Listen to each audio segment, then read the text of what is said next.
The promised unveiling of a secret plan for peace in the Middle East is being overshadowed by charges of cheap politics and collusion. Israeli Prime Minister Benjamin Bibi Netanyahu More and his chief political opponent Benny Gantz are expected to arrive in Washington this week to preview details of the Trump administration's long-awaited Israeli-Palestinian peace plan. The meeting will allow President Donald John Trump Kaine. Obama called Trump a fascist during 2016 campaign. Kaine, GOP senators should at least treat Trump trial with seriousness of traffic court. Louise Linton, wife of Mnuchin, deletes Instagram post in support of Greta Thunberg. More to shift the conversation away from his Senate impeachment trial and, depending on the details of the plan, play into his pitch as the American leader who has delivered the most for Israel. For Netanyahu, the visit comes at a time of great political instability in Israel. The Prime Minister is under indictment for charges of fraud, breach of trust and accepting bribes. He's set to face Gantz in an unprecedented third election in March. The trip will also place Netanyahu out of his country as government ministers debate whether he can claim immunity from criminal charges.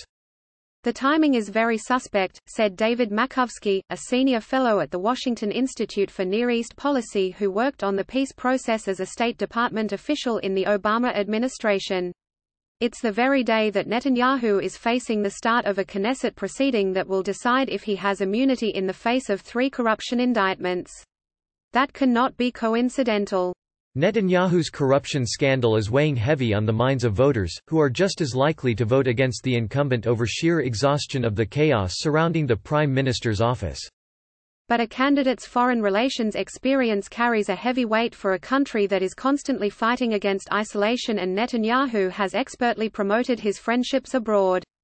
Of the relationships he's cultivated, throughout Europe, Africa and the Middle East, none is seen as having delivered more diplomatic victories than his friendship with Trump, who is now dangling the highest prize and the biggest stakes ahead of the Israeli visit, saying he'll release the administration's plan for a solution to the Israeli and Palestinian conflict before Netanyahu and Gantz arrive in Washington. Considered one of the world's best-kept secrets, the administration had held back on releasing any details of the political aspect of the plan until Israel completes its national elections in March. What really got in our way is the election has taken forever. Trump told reporters aboard Air Force One on Thursday evening. So we've been sitting, waiting for a candidate. But both candidates want to do it. So, they're both coming. The opportunity to have the 2 leading candidates review the plan gives the White House political cover from any accusations of taking sides in the election, while also offering an opportunity for Trump to tout the proposal to his pro-Israel and evangelical base amid his impeachment trial. The peace plan, an expected voluminous document, has been touted by Trump as the deal of the century. One of its main authors is Jared Corey Kushner. Silicon Valley, presented by Philip Morris International. Wyden asks NSA to investigate White House cybersecurity. Commerce withdraws Huawei rule after Pentagon objects. Warren calls on Brazil to drop Greenwald charges. Wyden calls on NSA to examine White House cybersecurity following Bezos hack. TheHill's Morning Report. Dems detail case to remove Trump for abuse of power. Moore, the president's son-in-law and a senior White House advisor. But the president's announcement of revealing the plan is being viewed with suspicion both in the U.S. and abroad. It's a political stunt. I just don't see what they're going to be able to talk about because the Palestinians have already dismissed it, said one former State Department official who served in both Democratic and Republican administrations.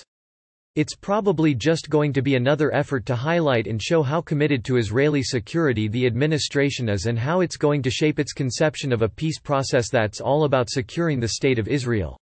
Palestinian officials have dismissed the forthcoming peace plan out of hand, saying they have not communicated with the administration for more than 2 years, ever since Trump announced the U.S. embassy move.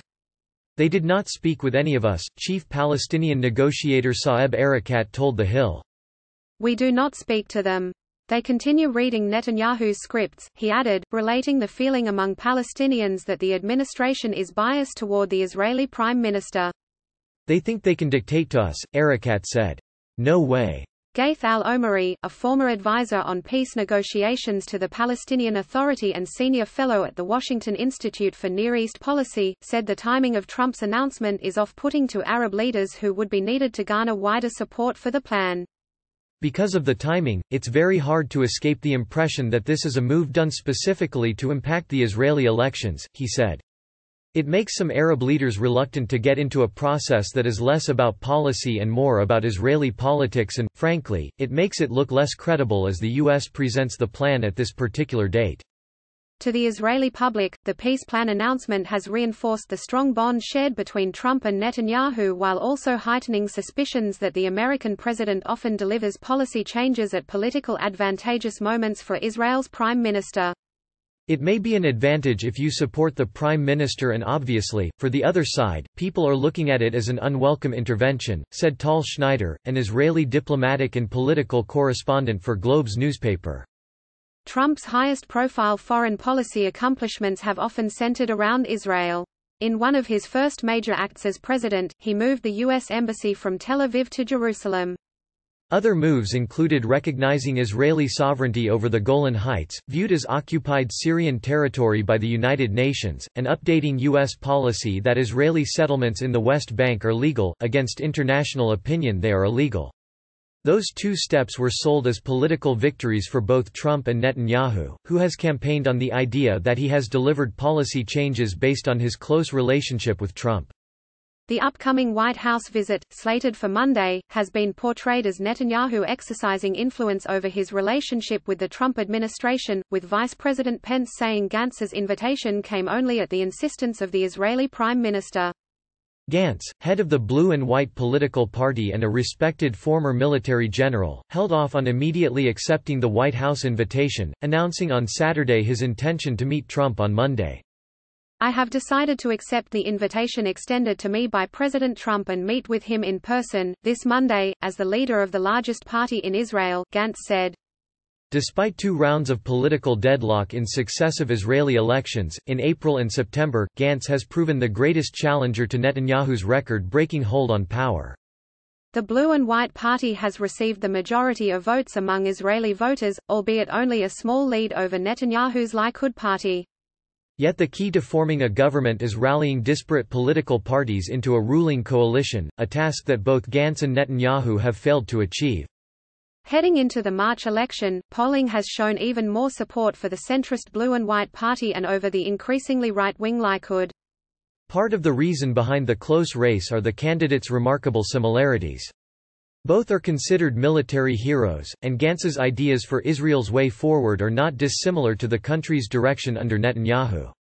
The question for voters, and political parties necessary to build a governing coalition, is whether to gamble on Gantz's political inexperience over Netanyahu, the established, elder statesman. Brett Samuels contributed to this report.